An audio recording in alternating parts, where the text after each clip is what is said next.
Bonjour à tous et bienvenue sur ma chaîne pour cette nouvelle série de vidéos Je mange comme dans un pays et aujourd'hui ce sera l'Inde.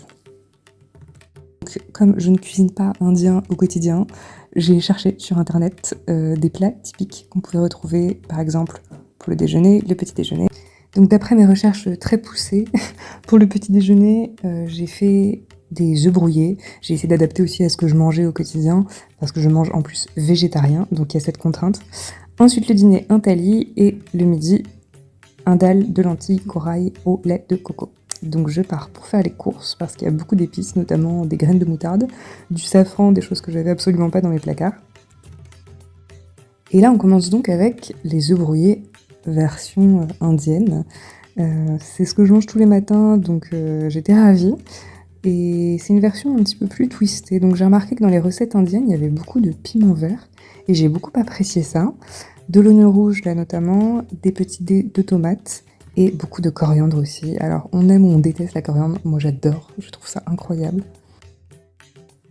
Donc très simplement on fait revenir notre oignon avec notre poivron vert dans un petit peu d'huile. Ensuite on rajoute nos petits dés de tomates et on va pouvoir rajouter par-dessus les œufs. Et donc je fais des œufs brouillés ou un genre de brouillé en tout cas. Et je rajoute ma coriandre fraîche sur le dessus.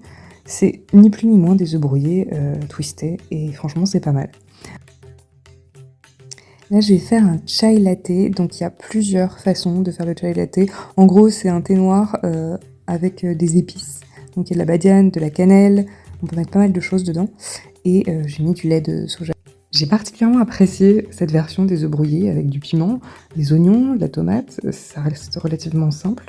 Mais j'en mange tous les matins. Et avoir une version un peu twistée, j'ai trouvé ça très agréable. Je pense que je le referai au quotidien. Ensuite, on passe aux dalles de lentilles. Donc là, on a encore des piments verts. Là, on mélange tout. Voilà, notre petit piment vert, nos oignons, nos tomates, nos lentilles.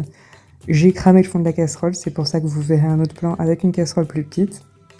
Ensuite, à côté, on met un petit peu d'huile dans une poêle avec de l'oignon rouge, les graines de moutarde, tout ce qu'il faut. Et donc, on va donc faire revenir les oignons voilà, pour les rajouter aux lentilles. Dans ma petite casserole, dans laquelle il n'y a absolument plus assez de place, je verse mon lait de coco, je remue bien, le safran qui coûte un bras, et on mélange.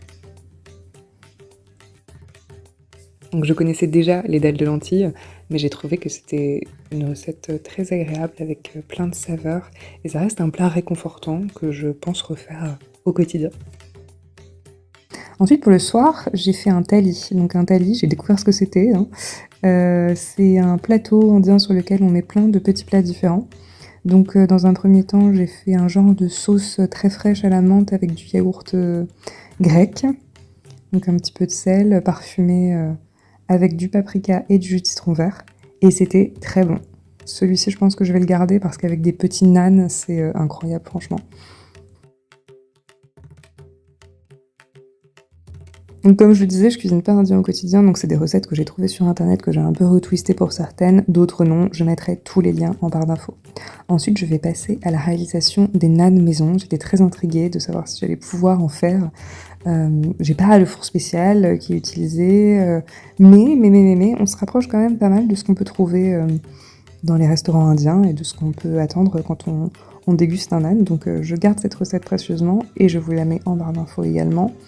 Donc on fait notre petite pâte maison, hein, je vous laisserai suivre les étapes.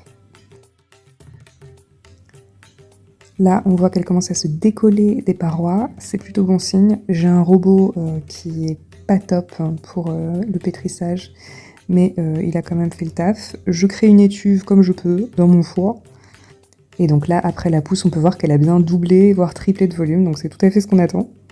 Donc je vais la dégazer, c'est mon étape préférée. C'est extrêmement satisfaisant, je trouve, de dégazer une pâte. Donc ensuite, on va la diviser en 6 petites boules qu'on va mettre de côté. Et après, on les étalera pour dedans intégrer de la vache qui rit. Voilà, j'en ai pas mis suffisamment, j'en ai mis une à deux par petit bâton. Et je pense que 3, c'est un minimum. Voilà. Donc voilà, on va les bouler ensuite et puis on va directement en fait les étaler. on fait des disques. Alors toute la difficulté de cette recette, c'est d'étaler la pâte une fois qu'elle est fourrée, avec la vache qui rit, suffisamment finement pour pas que ce soit trop épais et donc écœurant, sans faire ressortir la vache qui rit. Donc je pense qu'il doit y avoir des méthodes.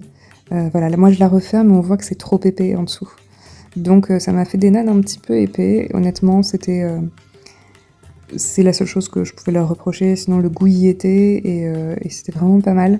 Mais si je devais les refaire, je le ferais différemment. Là, on voit qu'ils ont été donc garnis de kiri.